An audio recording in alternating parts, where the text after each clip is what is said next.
श्री स्वामी समर्थ. स्वामी महाराजांच्या कृपेने तुमच्या सर्व इच्छा मनोकामना पूर्ण हो. येत्या 2 डिसेंबरपासून मार्गशीर्ष महिना सुरू झाला आहे. तर 5 डिसेंबरला मार्गशीर्षमधील पहिला गुरुवार आहे. या मार्गशीर्ष महिन्यामध्ये 4 गुरुवार येत आहे. तर आता आपण मार्गशीर्ष महिन्यामध्ये महालक्ष्मीचे व्रत करत असाल तर ते व्रत कसे करावे, तसेच उपवास कसा करावा, उपवास सोडताना कोणता पदार्थ खाऊन उपवास सोडावा, तसेच उपवास खाताना आपण कोणत्या गोष्टी या टाळल्या पाहिजे, कोणते पदार्थ हे खाऊ नये, तसेच तुम्ही पहिल्यांदाच उपवास करत असाल तर कसा करावा, किंवा मासिक धर्म असेल, सूतक असेल तर अशा काळामध्ये उपवास करावा का, तसेच कोणते उपाय व कोणत्या सेवा कराव्या की ज्यामुळे आपल्या घरामध्ये माता लक्ष्मीचा वास होईल, घरामध्ये सुख शांती समृद्धी येईल, याबद्दलची सर्व माहिती आपण आज या व्हिडिओमधून जाणून घेणार आहोत. तत्पूर्वी तुम्ही चॅनलमध्ये नवीन असाल तर चॅनलला लाईक करा व सबस्क्राईब देखील करा. कमेंटमध्ये श्री स्वामी समर्थ किंवा ओम महालक्ष्मी नमः लिहायला विसरू नका. आता मार्गशीर्षमधील गुरुवार म्हणजे या गुरुवारांना अत्यंत महत्त्व आहे. या काळामध्ये जर आपण उपवास केले तर माता लक्ष्मीचा आशीर्वाद हा आपल्याला प्राप्त होत असतो. आता उपवास करणे म्हणजे आपण फक्त फराळ करणे याला देखील महत्त्व नाही, तर आपण मनाने देखील उपवास केला पाहिजे. इतरांबद्दल द्वेष, राग आपण मनामध्ये चुकूनही ठेवायचा नाही. आपण जर असे केले तर आपण जो काही उपवास करतो त्या उपवासाचे देखील आपल्याला फळ हे प्राप्त होत नाही. मनातील सर्व इच्छा पूर्ण करण्याच्या हेतूने श्री महालक्ष्मी व्रत करण्याची पद्धत आहे. या व्रताची सुरुवात मार्गशीर्ष मासातील पहिल्या गुरुवारी होते आणि शेवटच्या गुरुवारी उद्यापन केलं जातं. व्रताचे उद्यापन करायच्या दिवशी 7 सुवासिनी किंवा 7 कुमारिकांना घरी बोलवून त्यांना महालक्ष्मी स्वरूप मानून त्यांना हळदी कुंकू लावावे, मनोभावे नमस्कार करावा. नंतर पूजा आरती कहाणी ऐकून प्रसाद म्हणून फळ व महालक्ष्मी व्रतकथा पोथीची एक व्रत प्रत्येकाला द्यावे. पुरुष देखील हे व्रत करत असतील तर त्यांनी स्त्री किंवा कुमारिकांच्या हातावर हळदी कुंकू वाहावे आणि त्यांना महालक्ष्मी स्वरूप जाणून मनोभावी नमस्कार करावा. शक्य असल्यास ब्राह्मणाला शिधा वस्त्र आणि दक्षिणा देऊन त्यांच्याकडून आशीर्वाद घ्यावा. मार्गशीर्षमधील पहिल्या गुरुवारी घरातील पूजेची जागा स्वच्छ करून रांगोळीने स्वस्तिक काढून त्यावर पाट किंवा चौरंग मांडावा. सभोवती रांगोळी काढावी व मध्यभागी थोडे तांदूळ किंवा गहू वर्तुळाकार पसरून त्यावर हळदी कुंकू वाहावे. एक तांब्याचा कलश स्वच्छ करून कलशाच्या बाहेरच्या बाजूंना हळदी कुंकवाची पोटे ओढावी. कलशात पाणी भरून एक नाणं, एक सुपारी व थोड्या दुर्वा घालाव्या. तोंडावर 5 तऱ्हेच्या झाडांच्या 5 डहाळ्या किंवा आंब्याच्या झाडांची पाने रचून त्यावर नारळ ठेवावा.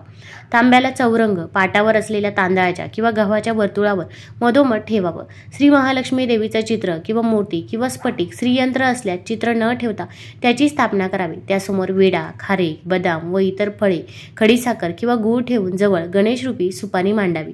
त्याजवळ एक नाणं ठेवावं. हे नाणं उद्यापनापर्यंत पूजनास घ्यायचं आहे. उद्यापनानंतर तिजोरीत किंवा कपाटात सांभाळून ठेवायचं आहे. यामुळे आपल्या घरामध्ये कधीही पैशाची, धनधान्याची कमतरता ही भासत नाही. आर्थिक टंचाई देखील आपली दूर होत असते अशी मान्यता आहे.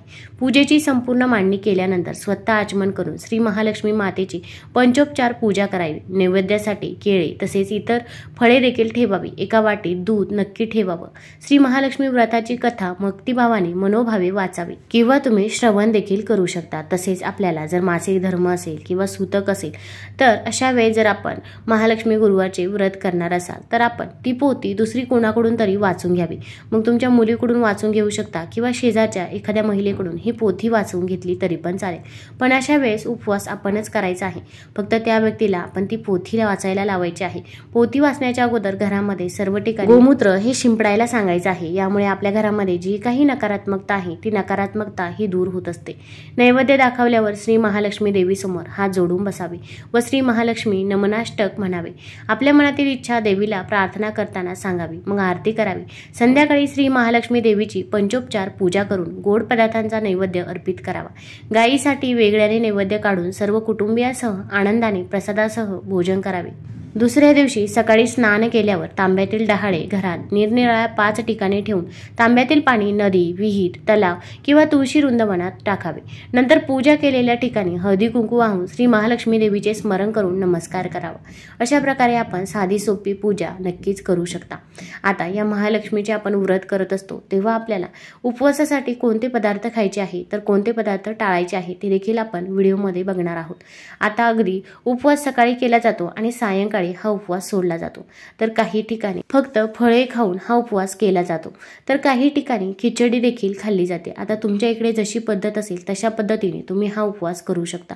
अगदी तुम्ही पहिल्यांदाच उपवास करत असाल तर तुम्हाला शक्य असेल तर तुम्ही खिचडी खाऊ शकता, किंवा अगदी काही ठिकाणी तर दिवसभर काहीच खाल्ले जात नाही, फक्त पाणी पिऊन देखील हा उपवास केला जातो। आता उपवास करत असताना आपण आपल्या तब्येतीची काळजी घेणे देखील तितकेच गरजेचं आहे। आपल्याला शक्य असेल तरच आपण हा उपवास करायचा आहे, कारण की भरपूर वेळा आपल्याला पित्त होत असतं किंवा इतरही काही त्रास असतात। मग तुम्ही आजारी असाल किंवा गर्भवती असाल तर तुम्ही अशा वेळेस हा उपवास हे व्रत केलं नाही तरी पण चालेल, कारण की आपल्याला तब्येतीची काळजी घेणे देखील तितकेच गरजेचं आहे। अगदी आपल्याला उपवास असला तरी पण आपल्याला घरामध्ये बाकीची देखील कामे करावी लागतात। आपल्याला उपवास असला तरी बाकीच्यांसाठी आपण स्वयंपाक करत असतो किंवा इतरही काही कामं करत असतो। त्यामुळे सर्वात प्रथम म्हणजे आपण आपल्या तब्येतीची काळजी घ्यायची आहे आणि त्यानंतरच तुम्हाला शक्य असेल तर उपवास करायचा आहे। अगदी उपवास करणे शक्य होत नसेल तर तुम्ही फक्त पूजा केली, सेवा केली तरी पण आपल्याला माता लक्ष्मीचा आशीर्वाद हा नक्कीच मिळेल। आता अगदी तुम्ही महालक्ष्मीचे व्रत करत नसाल तरी पण तुम्ही फक्त ती पोथी श्रवण केली तरी पण चालेल। आता हे व्रत करत असताना आपण सात्विकच अन्न ग्रहण करायचं आहे। अगदी आपण गुरुवारी उपवास करणार आहोत पण बुधवारच्या रात्री देखील आपण सात्विकच अन्न ग्रहण करायचं आहे। त्यामध्ये कांदा लसूण हा नसावा, कारण की कांदा लसूण हा तामसिक आहारामध्ये मोडला जातो, किंवा मांस, मच्छी, मटण या पदार्थांचा समावेश देखील आपल्याला बुधवारी देखील संध्याकाळी जेवणामध्ये करायचा नाही। आपण जर असे केले तर आपण जे काही गुरुवारी व्रत करत असतो त्या व्रताचे फळ आपल्याला मिळत नाही। तसेच गुरुवारी देखील आपण मांसाहार हा चुकूनही करायचा नाही, सात्विकच अन्न ग्रहण करायचं आहे। अगदी घरातल्या बाकीच्या व्यक्तींना आपण स्वयंपाक करत असतो त्यामध्ये देखील आपण कांदा लसूण हा टाकायचा नाही। आता काही ठिकाणी तर मार्गशीर्ष महिन्यामध्ये पूर्ण महिनाभर कांदा लसूण हा वर्ज्य केला जातो, पण आपल्याला ते शक्य होत नाही। त्यामुळे कमीत कमी आपण गुरुवारी तरी हा नियम पाळायचा आहे। तसेच आपण बुधवारच्या दिवशी वांग्याची भाजी असेल, दुधी भोपळ्याची भाजी असेल, तसेच कोबीची भाजी असेल तर या 3 भाज्यांचे आपण सेवन करायचे नाही। तसेच गुरुवारच्या दिवशी अगदी घरातील बाकीच्या व्यक्तींसाठी देखील आपण या 3 भाज्या बनवायच्या नाही। तसेच लाल मसूर डाळीची भाजी देखील आपण बनवू नये। बाकीच्या कोणत्याही भाज्या तुम्ही बनवू शकता। आता मार्गशीर्ष गुरुवारचा उपवास सोडताना कोणते पदार्थ खाऊन उपवास सोडायचा आहे, तर आता उपवास सोडताना आपण सात्विकच अन्न ग्रहण करायचं आहे। मग आपण खीर बनवू शकता। दुधाची खीर ही माता लक्ष्मीला अत्यंत प्रिय आहे। तुम्ही तांदळाची खीर बनवू शकता किंवा शेवयाची किंवा मखाण्याची खीर देखील बनवू शकता। आपण प्रथम खीर माता लक्ष्मीला अर्पण करायची आहे, त्यानंतर ही खीर घरातील सर्व व्यक्तींनी ग्रहण करायची आहे। यामुळे माता लक्ष्मीचा आशीर्वाद हा आपल्याला प्राप्त होत असतो। तुम्ही खीर बनवू शकता किंवा पुरणपोळी बनवली तरी पण चालेल, पण आपल्याला गोडाधोडाचा नैवेद्य करूनच मगच उपवास हा सोडायचा आहे। तसेच मार्गशीर्ष गुरुवारी आपल्या घरामध्ये भांडणतंटे होणार नाही, वादविवाद होणार नाही याची आपल्याला काळजी घ्यायची आहे। अगदी घरामध्ये लहान मुले असतील किंवा अगदी मोठे व्यक्ती असेल तर त्यांच्यामध्ये देखील आपल्याला भांडण होऊ द्यायचं नाही, कारण की आपल्या घरामध्ये जर नकारात्मकता असेल आणि अशा वेळेस आपण उपवास करत असाल, पोथी वाचत असाल तर त्यामध्ये देखील आपले लक्ष लागत नाही, आपले देखील मन हे विचलित होत असते आणि आपण जी काही पूजा करतो, जी काही सेवा करतो त्या सेवेचे देखील फळ हे आपल्याला पाहिजे तसे मिळत नाही।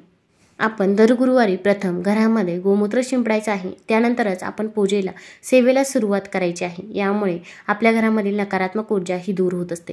तसेच आपण प्रत्येक गुरुवारी घरामध्ये कापूर देखील जाळायचा आहे।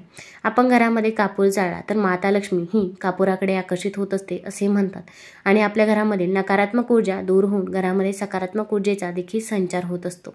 तसेच मार्गशीर्ष महिन्यामध्ये माता लक्ष्मी ही पृथ्वीवरती येत असते आणि ती कोणत्या ना कोणत्या रूपामध्ये पृथ्वीवरती येते।